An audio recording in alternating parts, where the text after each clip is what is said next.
New videos every day. Good evening, friends. This is Dr. Echols back again.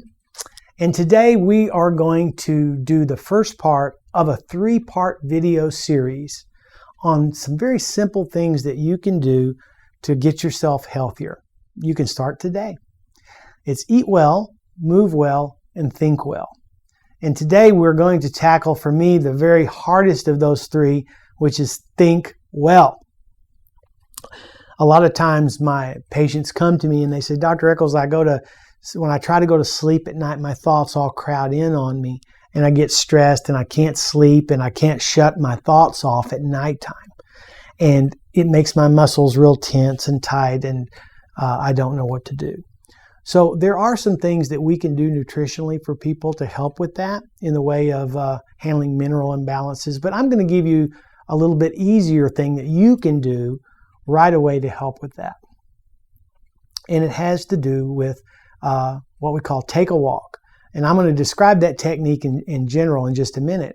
But I wanted to ask you, how important do you think your thoughts are to your health? Well, science is starting to find out that it's very, very important. In other words, what we think about actually starts to have an effect on our body, which affects our genetic code, which can make us more predisposed to certain diseases and disease processes. So how we go about thinking is actually going to dictate a lot of the health within our body.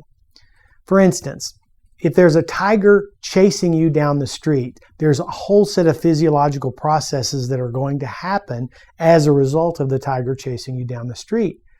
But if you just sat and imagined or thought that a tiger was chasing you down the street, the same set of physiological processes happen just as well.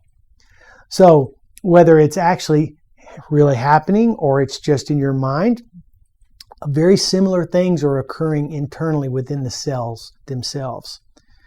So if the tiger really is chasing you down the street, you're going to be tore up from the outside in. However, if you just think that there's a tiger chasing you, you're still going to get tore up, but it's just from the inside out. And it may take a little bit longer time, but the end result is the same. So what can we do when our thoughts crowd us in? We can only see just maybe this far, and we can't sleep, and we're tormented like that. It's something very simple called take a walk. Go outside, start walking around the block. If you're arguing with your wife, take her outside, walk around the block, but send her in the opposite direction. Maybe y'all can meet in the middle somewhere down the road. Go outside, take a walk. Don't put your head down. Focus as far as you can look. Look at the tree off in the distance. Look at the building.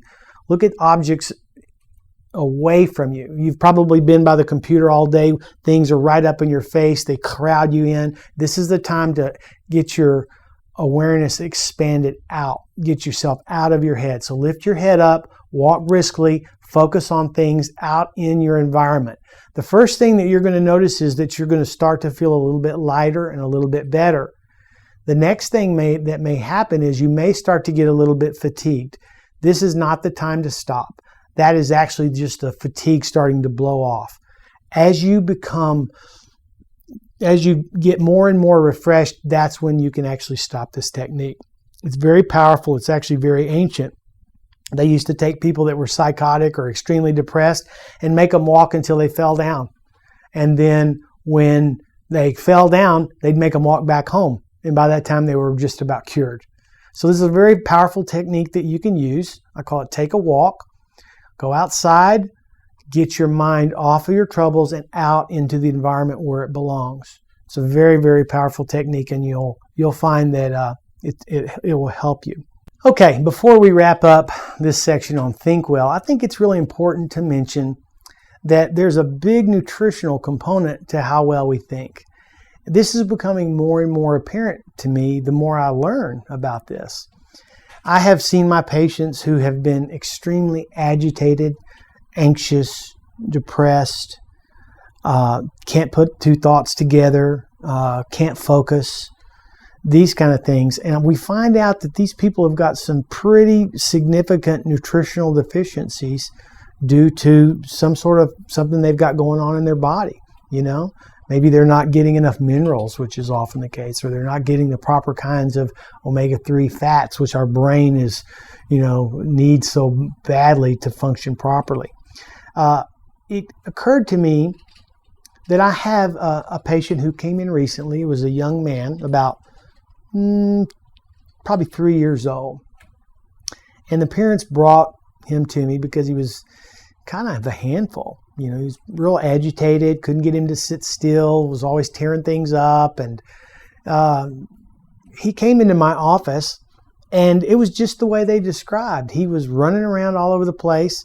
He tore up, he would go over and start shredding the plant and just pulling it up, and you couldn't get him to sit still. It was a miracle that we were able to actually get him to examine him, but we did. And during the course of the examination, we found out that he was very sensitive to food dyes and colors. So I recommended to the parents that they just stop all packaged foods, get him off those, get him on whole foods, get him away from the colors and the dyes. And then I gave him some things to help his body start gently pulling those out. Once we got those out of the body, she calls me back within a week and she said, it's just a miracle, the changes that have happened. He's really calmed down a lot. He's not hitting his brother anymore. He's just having a lot better time. And when they brought him back, I could not believe it was the same guy. He hopped up on the table. Thank goodness he didn't tear up my plan anymore. He was just a joy to be around. Whereas before it was kind of hard to be around him. So I tell you this story so you'll understand how important what you're putting in your body has to do with how your brain works and how your emotional responses are. It's very, very important.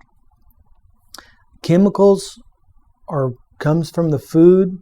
They make our brains, they make our bodies work properly. When we're putting in things that our body doesn't like or are toxic to them, it's going to make us agitated, can make us depressed, can be an actual physical problem. I think there's a lot of people probably in mental institutions or in jail because they're probably eating foods that they're completely allergic to, and it's making them do crazy stuff. So don't discount how important the nutrition part is in thinking well, moving well, and eating well. Okay, for now, I'm signing off. This is Dr. Jeff Echols. Please visit my website at www.jeffechols.com for further information, and I'll see you next time. If you liked this video, we have hundreds of more alternative videos ranging from sexual health to psychology to mind control. So if you liked it, go ahead and click on me to enter the Psychetruth channel.